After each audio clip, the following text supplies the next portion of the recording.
If you want to see more stories that reveal the real Miami, don't forget to subscribe to our channel and join the conversation. As the sun climbs higher, the beach begins to change. The perfect, windswept canvas of sand is now marked by footprints. But not all of them lead to the water. Some lead to a place less seen, a place in the shadows.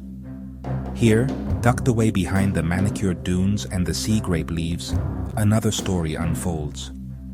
A shape lies beneath a thin blanket, sheltered from the morning sun by the low-hanging branches of a palm. It is a human form, still and quiet. The world of luxury and leisure is just a few feet away, yet it feels like a different universe entirely. The sounds of the city grow louder now. The distant hum of traffic has become a steady roar. But here, in this small pocket of shade, the only sounds are the rustle of the wind and the gentle lapping of the waves. A plastic bag, caught on a nearby branch, flutters like a trapped bird. It is a small, quiet sign of a life lived on the fringes. The brilliant sun that illuminates the sparkling water casts deep shadows here. It is in these shadows that one can find the other side of paradise, a world hidden in plain sight from the sunbathers and the tourists. Something stirs under the blanket.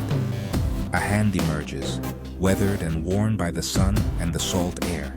It reaches out slowly, as if testing the morning. The city is awake now.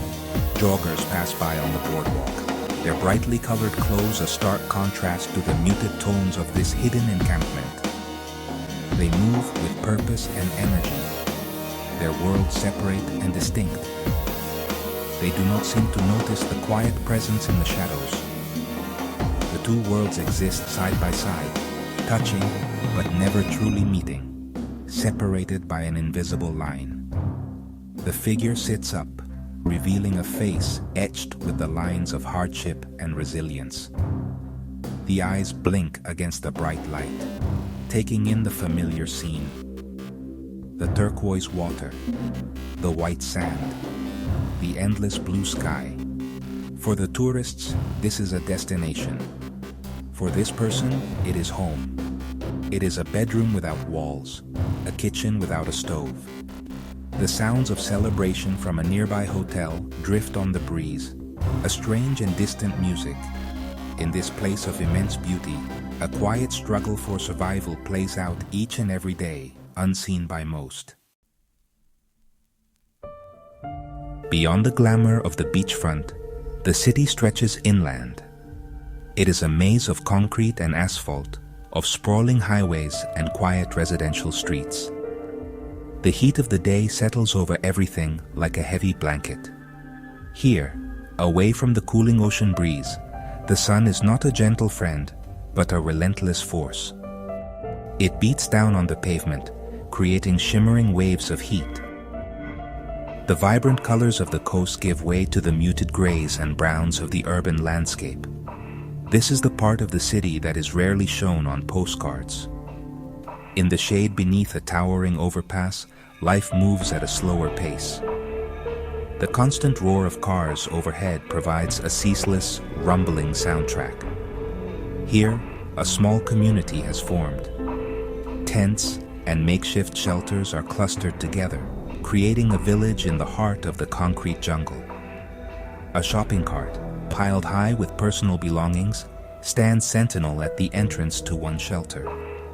It is a symbol of a life packed up and ready to move at a moment's notice. These are the forgotten spaces, the gaps between the gleaming towers and the manicured suburbs. A man sits on an overturned bucket, carefully mending a tear in a shirt.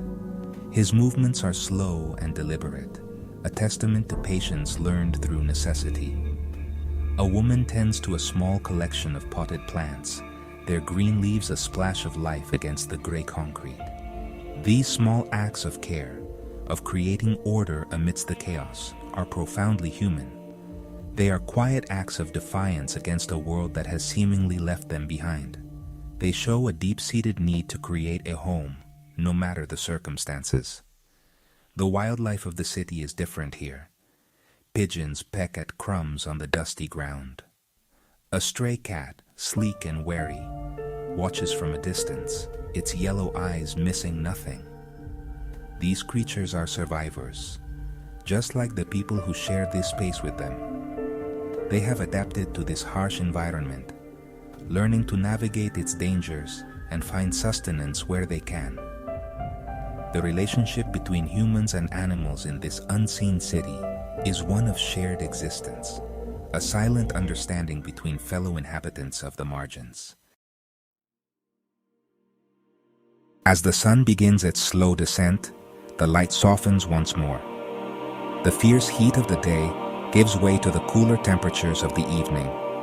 Along the edges of the bay, where the city meets the water, lies a tangled world of mangrove forests.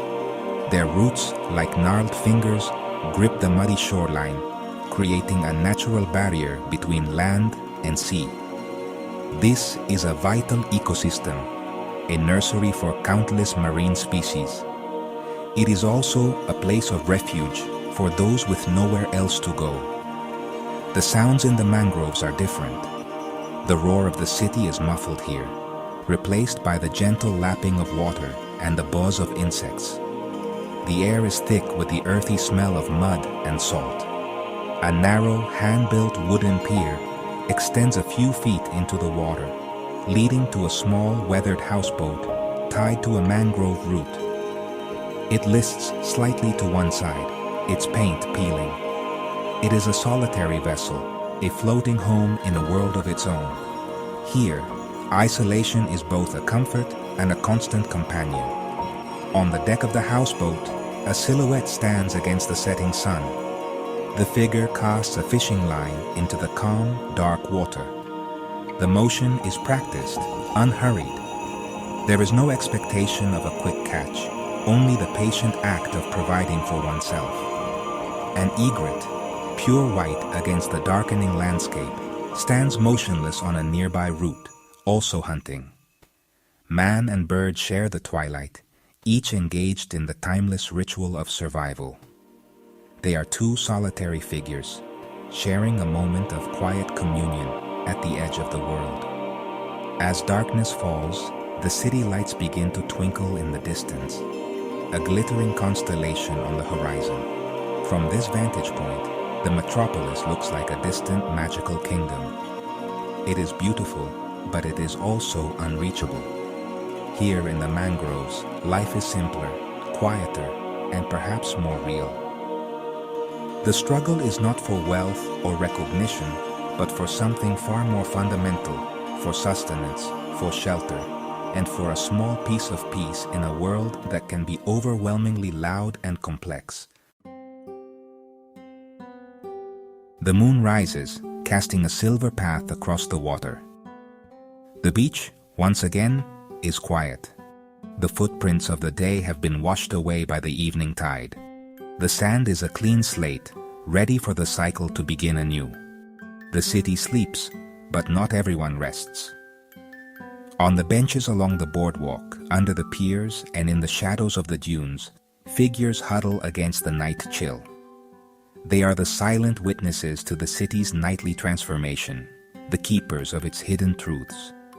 The tide is a powerful, persistent force. It comes and goes with relentless certainty, shaping the coastline, moving the sand, cleansing the shore. It is a metaphor for the currents that run through this city. The tide of wealth and glamour that brings so much life and energy to these shores. And the undertow, the invisible current that can pull people down, leaving them stranded on the edges. Both are part of the same ocean, the same complex ecosystem of human existence. One cannot exist without the other. To truly see this place, one must look beyond the shimmering surface. One must look into the shadows, listen to the quiet whispers, and acknowledge the stories that are not so easily told. The beauty of Miami is undeniable, a spectacular display of nature and human ingenuity. But its true character is found in the contrast, in the tension between the light and the dark. It is found in the resilience of an ibis searching for food, and in the resilience of a person waking up to face another day with dignity and hope. Perhaps the greatest lesson this place has to offer is one of perspective. It prompts us to see the interconnectedness of it all. The gleaming towers are built on the same sand that provides a bed for the homeless. The brilliant sun that tans the tourists also beats down on those with no shelter. To understand this city is to understand that paradise and hardship are not separate worlds.